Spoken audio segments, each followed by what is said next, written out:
माननीय श्री राघव चड्ढा जी 10 मिनट। शुक्रिया madam. Tax to live, tax to die and tax everything in between. इस जीवन में दो ही चीजें निश्चित हैं। There are only two things that are certain, death यानी कि मृत्यु, और दूसरा है टैक्स। इस जहां से उस जहां तक जहां भी जाओगे, हर मोड़ पर हर जगह मुझे ही पाओगे, यानी कि टैक्स। मैडम, सपना था विश्व गुरु बनने का, बन गए हम टैक्स गुरु। और इतना टैक्स जो भारत की आबादी सरकार के खजाने में डालती है, उसके बदले सरकार जनता को देती क्या है, ये बहुत बड़ा सवाल है। कौन सी ऐसी हाई क्वालिटी सर्विस है जो फ्री ऑफ कॉस्ट जनता को दी जाती है? क्या हमें quality health care free of cost मिलता है? नहीं मिलता। क्या हमें वर्ल्ड क्लास एजुकेशन मिलती है? नहीं मिलती। क्या हमें फ्री वर्ल्ड क्लास ट्रांसपोर्टेशन मिलता है? नहीं मिलता। क्या हाई क्वालिटी रोड्स मिलती हैं? अगर अच्छी हैं तो टोल टैक्स भरना पड़ता है। क्या 24 घंटे 7 दिन बिजली आती है? नहीं आती। तो इतना सारा जो टैक्स सरकार इकट्ठा करती है, उसका करती क्या है? इसीलिए मैं कहना चाहता हूं दैट वी इन इंडिया पे taxes like in developed countries to get services like in sub-Saharan countries. Madam, from the moment a child is born to the very moment his family mourns his death, the government is there at every step, not to help you but to tax you. और आइए एक रोमांचक यात्रा पे चलते हैं। माननीय वित्त मंत्री जी हर बार मेरे सवालों का जवाब देते हुए मुझ पर तंज कसती हैं और कहती हैं कि शायद ये चार्टर्ड अकाउंटेंट नहीं है, इनकी डिग्री असली नहीं है, तमाम तरीके की बातें मेरे बारे में कहती हैं, निजी हमले करती हैं। मैं उनका बहुत सम्मान करता हूं, मेरे मन में उनके प्रति बहुत आदर है। ओहदे में, हैसियत में, उम्र में, अनुभव में बहुत बड़ी है मुझसे। लेकिन आज मैं इस सीए की डिग्री को किनारे करके सरल भाषा में आम आदमी की तरह इस देश के आम आदमी का दर्द आपके सामने रखना चाहता हूं कि कैसे हमारे जन्म होने से लेकर हमारे मरने तक टैक्स पे टैक्स सरकार हमसे वसूलती है। मैं आपके सामने जीवन के 8 चरण, 8 स्टेजेस ऑफ लाइफ रखना चाहता हूं। फर्स्ट स्टेज ऑफ लाइफ, जब इंसान पैदा होता है, that is the birth stage. बच्चे के पैदा होने से पहले, उसकी आंखें खुलने से पहले जो उसको वैक्सीन लगती है, उस पर 5% जीएसटी लगता है। जिस अस्पताल में बच्चा पैदा होता है, उस हॉस्पिटल के कमरे के चार्जेस पर अगर 5,000 रुपए से ज्यादा का कमरा हो तो 5% जीएसटी लगता है। बेबी केयर के आइटम्स पे 5% जीएसटी लगता है। और अगर उसके माता पिता बच्चे के पैदा होने पर मिठाई बांटे तो मिठाई पर 5% और चॉकलेट पर 18%, 28% जीएसटी लगता है। दूसरा चरण जीवन का इन्फेंसी और चाइल्डहुड यानी कि बचपन।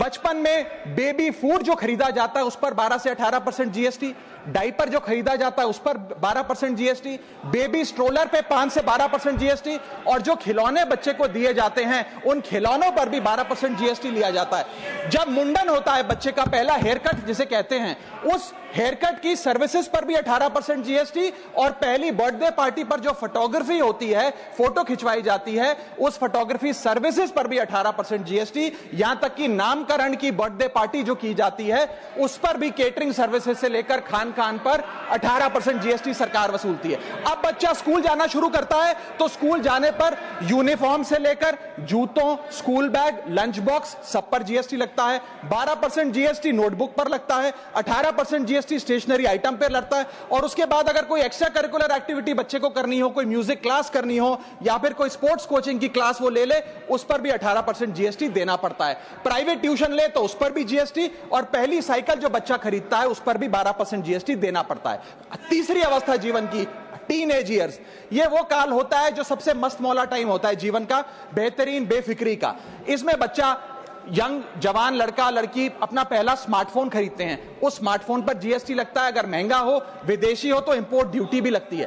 फिर वो अपना फोन रिचार्ज कराता है, उस पर जीएसटी लगते हैं। ब्रॉडबैंड इंटरनेट का कनेक्शन लेता है, उस पर जीएसटी लगता है। नेटफ्लिक्स, स्पॉटिफाई या वीडियो गेम की सब्सक्रिप्शन लेता है, उस पर भी जीएसटी देना पड़ता है। और अगर अपने दोस्तों के साथ पिक्चर देखने बाहर जाए तो पिक्चर की टिकट पर जीएसटी, एंटरटेनमेंट टैक्स और पॉपकॉर्न पर भी जीएसटी अब लगने लग गया है। तो तमाम तरीके के सॉल्टेड कैरेमल पॉपकॉर्न पर भी सरकार आपसे जीएसटी वसूलती है। इस बीच जब आप 18 साल के होते हैं और पहली बाइक या पहला स्कूटर खरीदते हैं, उस बाइक और स्कूटर पर आपसे जीएसटी लिया जाता है, व्हीकल इंश्योरेंस पर जीएसटी लिया जाता है, और उसके बाद रजिस्ट्रेशन टैक्स और रोड टैक्स के नाम पर भी पैसा लिया जाता है। जीवन की चौथी अवस्था, fourth stage of life, higher education की। इस हायर एजुकेशन की अवस्था में आप यदि प्राइवेट कॉलेज में पढ़ रहे हैं तो प्राइवेट कॉलेज की ट्यूशन फी पर जीएसटी लगता है। हॉस्टल में रह रहे हैं या पीजी का रेंट भर रहे हैं तो उस पर जीएसटी लगता है। स्टूडेंट लोन की प्रोसेसिंग फी पर जीएसटी लगता है, किताबों से लेकर लैपटॉप तक जीएसटी लगता है। और अगर माता पिता संपन्न हैं और बच्चे को विदेश भेजते हैं पढ़ने के लिए तो फॉरेन रेमिटेंस पर टैक्स कलेक्टेड एट सोर्स सरकार लागू करती है। अब आते हैं पांचवी अवस्था पे, जब वो अपना करियर शुरू करता है। ये वो एज है जिसे मैं golden age of direct taxes कहूंगा। अब ये डायरेक्ट टैक्स के जंजाल में आदमी फंस जाता है इस उम्र में, जब उसकी पहली नौकरी लगती है। तो नौकरी में आमदनी अनुसार उसके स्लैब रेट के हिसाब से उस पर टीडीएस पहले काटा जाता है, मानो जेब काटी जा रही हो, और फिर इनकम टैक्स वसूला जाता है। जब पहली बार उसको पगार मिलती है, वेतन मिलता है, वो माता पिता या दोस्तों को बाहर खाने पे ले जाता है, पिक्चर दिखाने ले जाता है, उस खाने के बिल पर भी सरकार जीएसटी वसूलती है। और जैसे जैसे उसकी सैलरी बढ़ती है वैसे वैसे स्लैब अनुसार उससे इनकम टैक्स वसूला जाता है। इसके बाद आज वर्क फ्रॉम होम का कल्चर चल रहा है, तो वर्क फ्रॉम होम में इंटरनेट बिल्स हो, ब्रीफकेस हो, लैपटॉप हो, इन सारी चीजों की खरीद पर सरकार जीएसटी लेती है। और अगर आप ये पैसा निवेश करें, इस निवेश करने पर आप कोई भी फाइनेंशियल इंस्ट्रूमेंट खरीदें तो सिक्योरिटी ट्रांजैक्शन टैक्स के नाम पर, मैडम मेरा समय जा रहा है, कोई फाइनेंशियल इंस्ट्रूमेंट खरीदे तो फाइनेंशियल इंस्ट्रूमेंट की खरीद पर सिक्योरिटी ट्रांजैक्शन टैक्स, उसकी ब्रोकरेज पर जीएसटी और फाइनेंशियल एडवाइजरी पर जीएसटी। और जब आप ये फाइनेंशियल इंस्ट्रूमेंट बेचते हैं तो उसके मुनाफे पर सरकार आपसे कैपिटल गेन टैक्स वसूलती है। यहां तक कि हेल्थ इंश्योरेंस और लाइफ इंश्योरेंस प्रीमियम्स पर भी सरकार आपसे जीएसटी लेती है। इसी सरकार के मंत्री माननीय गडकरी जी भी सरकार से यही गुजारिश कर रहे हैं कि इंश्योरेंस प्रीमियम पे कम से कम जीएसटी हटा दिया जाए। इसके बाद इंसान अपने जीवन की छठी अवस्था में आता है, यानी कि मिडिल एज। इसमें उसकी आमदनी भी पीक पर होती है और उसका टैक्सेशन भी पीक पर होता है। अप्रेजल होता है, प्रमोशन होता है, बोनस मिलता है और हाई टैक्स स्लैब के चलते वो अपनी कमाई का एक अधिकांश हिस्सा इनकम टैक्स में सरकार को जमा कराता है। इस दौर में इंसान गाड़ी खरीदता है, घर बनाता है। जब गाड़ी खरीदता है तो जीएसटी देता है, रोड टैक्स भरता है, व्हीकल इंश्योरेंस पर जीएसटी भरता है। और जब गाड़ी लेकर शोरूम से निकलता है तो पेट्रोल डीजल पर वैट, सेस और एक्साइज ड्यूटी के नाम पर पैसा भरता है। जब सड़क पर गाड़ी चलाता है तो टोल टैक्स भरता है। फिर वो अपना घर भी खरीदता है, जमीन खरीदता है। जब जमीन खरीदता है तो स्टैंप ड्यूटी फीस सरकार को देता है। जब कंस्ट्रक्शन मटेरियल खरीदता है घर बनाने के लिए तो कंस्ट्रक्शन मटेरियल पे, चाहे वो सीमेंट हो, मार्बल हो, स्टील हो, उस पर जीएसटी देता है। उसके बाद जब कंस्ट्रक्शन सर्विसेज लेता है किसी बिल्डर से, ठेकेदार से, कॉन्ट्रैक्टर से, तो उस कंस्ट्रक्शन सेवाओं पर भी जीएसटी सरकार आपसे वसूलती है। और जब घर बन जाए तो एनुअल प्रॉपर्टी टैक्स और हाउस टैक्स के नाम पे आपसे पैसा लिया जाता है। और जब आपको पैसे की आवश्यकता पड़े और आप ये घर बेच दें तो कैपिटल गेन्स पर भी सरकार आपसे उस मुनाफे पे टैक्स वसूलती है। और इस बीच शादी तो रह ही गई, फिर इंसान शादी करता है, इस बीच तो बैंक्वेट हॉल बुक करता है, उस बैंक्वेट हॉल की बुकिंग पे टैक्स भरता है। शामियाना, खाना, केटरिंग सर्विसेज लेता है, उस पर जीएसटी भरता है। ज्वेलरी खरीदता है, उस पर जीएसटी भरता है। कपड़ा, शेरवानी सिलवाता है, कुर्ता पजामा, सूट पैंट, उस पर जीएसटी भरता है। यहां तक कि वेडिंग इन्विटेशन से लेकर ब्राइडल मेकअप से लेकर हनीमून के ट्रैवल तक हर चीज पर सरकार आपसे जीएसटी वसूलती है। सातवीं अवस्था सरकार जीवन की वो है रिटायरमेंट। इस फेज में इंसान चाहता है आरामदायक जीवन जिया जाए, जो जीवन में कमाया उस कमाई के सहारे उसकी इंटरेस्ट पर, पेंशन पर जिया जाए। लेकिन इस अवस्था में भी सरकार पेंशन और इंटरेस्ट इनकम पे आपसे टैक्स लेती है।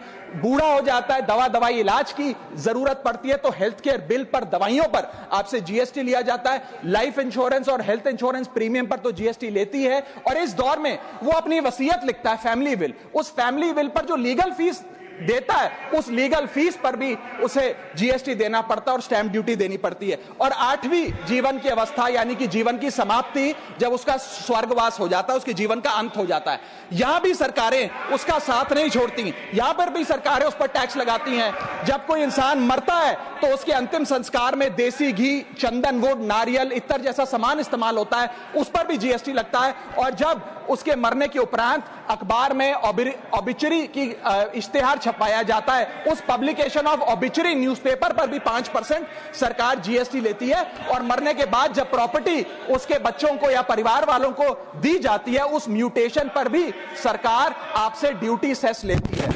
यह है life cycle of taxation model. लेकिन मैडम सबसे जरूरी बात यह है कि इतना टैक्स देने के बाद सरकारें हमें देती क्या है। मैं जानता हूं कि टैक्स सरकार के लिए जरूरी है, इस सरकार के लिए नहीं, जितनी सरकारें इस देश में रही सबने टैक्स लगाकर जनता से पैसा लिया। टैक्सेस वास्तव में जरूरी हैं, लेकिन सवाल यह है कि क्या ये टैक्सेस हमारी इकोनॉमी को बढ़ा रहे हैं या हमारी इकोनॉमी को खा रहे हैं? क्या इससे हमारी जिंदगी बेहतर हो रही है या हमारी जिंदगी बदतर हो रही है? इतने टैक्स लगाने की वजह से आज हमारी आमदनी घट रही है, इस वजह से खपत गिर रही है, कंजम्पशन गिर रही है, डिमांड नहीं बढ़ रही है और प्रोडक्शन गिर रही है। इस वजह से पूरा इकोनॉमिक साइकिल जो हमारा इकोनॉमी का चक्का है वो धीमा हो गया है। मैडम, इस देश में, बस समाप्त कर रहा हूं, इस देश में मैं मेरी पार्टी के टाइम से आप ले लीजिएगा, मेरी पार्टी के टाइम से ले लीजिएगा। मैडम, इस देश में 80 करोड़ जनता 5 किलो फ्री राशन के सहारे जी रही है। आपको जान के अचंभा होगा, इस 80 करोड़ जनता से भी ये सारा जीएसटी लिया जाता है, दिन प्रतिदिन लिया जाता है, जो आज मैंने पढ़ के सुनाया। सिर्फ अमीर नहीं, गरीब से गरीब आदमी भी जीएसटी देता है। और अंत में मैं बस इतना ही कहना चाहूंगा कि क्योंकि इतना टैक्स लगा लगाकर सरकारें जनता का खून चूसती हैं, उस वजह से आज एफएमसीजी की सेल्स घट रही हैं, एफएमसीजी के स्टॉक गिर रहे हैं, कंजम्पशन डाउन हो रही है, नई गाड़ियों की सेल श्रिंक कर रही है, तमाम तरीके की जितनी भी न्यू परचेजेस होती हैं उसमें मंदी देखी जा रही है। सरकार को जीएसटी कम करना चाहिए, कम करेंगे तो जनता की जेब में पैसा आएगा तो मांग बढ़ेगी, खपत बढ़ेगी और इकोनॉमी का चक्का चलेगा। आपका समय समाप्त। बहुत बहुत शुक्रिया। माननीय श्री यर्रम वेंकट सुब्बा रेड्डी जी, थैंक यू। आपका समय